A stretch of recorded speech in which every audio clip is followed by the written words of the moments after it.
अस्सलाम वालेकुम दोस्तों, की हाल चाल है? तबीयत सब ठीक है?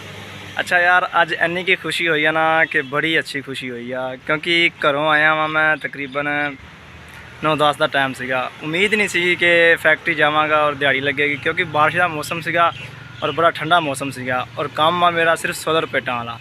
ठीक है, ये तुम देख सकते हो सोलर पेटा पईया वा तो बड़ा ही प्यारा मौसम बनया रह गया। मैं बैठा रह गया कि फरमे खोल के मैं कदी तो चलो सूरज निकलेगा और सूरज निकलेगा तो काम करांगे, पर अल्लाह के काम वेखो जी, बड़ी प्यारी ज़ात अल्लाह पा दिया। बेउमीदा नूं उम्मीद और बेसहारा नूं सहारा। और अज अलहमदुलिल्लाह माशाअल्लाह शुक्र तो अलहमदुलिल्लाह बड़ी अच्छी दिहाड़ी लगी आ और बड़ा अच्छा काम किया वा।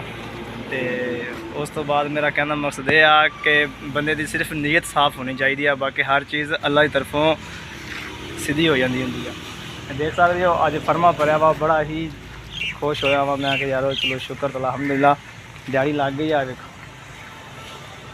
हले तक ये देख लो, ये सोलर पेटा इन्हों के काम जगह इन्हों छां रह गई तो फिर किस तरीके काम होएगा। तुहानू खुद नूं पता कि सोलर सिस्टम होंदा जिहड़ा उत्ते अच्छी तरीके काम नहीं होंदा, पर अल्लाह ताला की बड़ी मेहरबानी है कि अज आया सीगा। सिर्फ उम्मीद नहीं सी कि मेरी दिहाड़ी लगनी है, मगर फिर भी अल्लाह पाक का बड़ा इंतजाम आ कि बस ना दिहाड़ी लगी आ। अचानक ही सूरज का बनया वा, प्लेटा ने बैटरी में चार्ज दिता वा और दे के ते अल्लाह खैर करे ना, माशाल्लाह मेरी मशीन चल गई आ।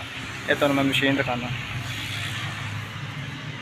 ये वाली बैटरी पई है ना, ये वाली बैटरी ये चार्जर होएगी तो ये मेरी मशीन चलेगी। जब तक ये मशीन नहीं चलेगी तब तक दिहाड़ी नहीं लगेगी और फर्मा नहीं भराई होएगा।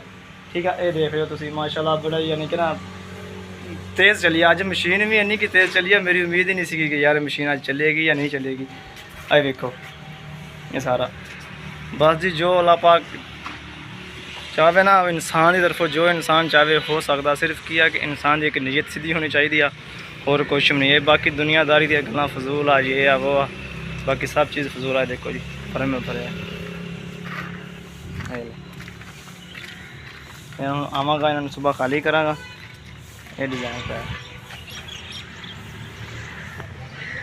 बस जी अल्लाह पाक ना हर किसी को नीयत देने की तौफीक दे, हर किसी की नीयत सीधी होनी चाहिए आ, क्योंकि हर चीज़ आ जो भी चीज़ है ना सिर्फ एक नीयत के दौरान, और नीयत ही हर चीज़ होंदी आ इंसान की सिर्फ नीयत आ बड़ी चीज़ आ।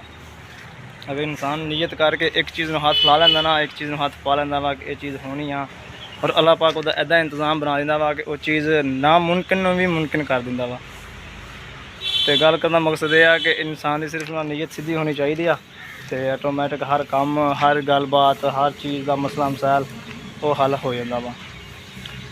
तो अल्लाह खैर करे। हुण अगे तो ना तुहानू मैं अपने काम के दौरान की वीडियो, अपने काम के किस तरीके काम करना वा, किस तरीके पढ़ाई करनी है, किस तरीके फर्मा बनाना वा, किस तरीके की करना वा, और तुहानू फिर अल्लाह खैर करे दिखावांगा मैं।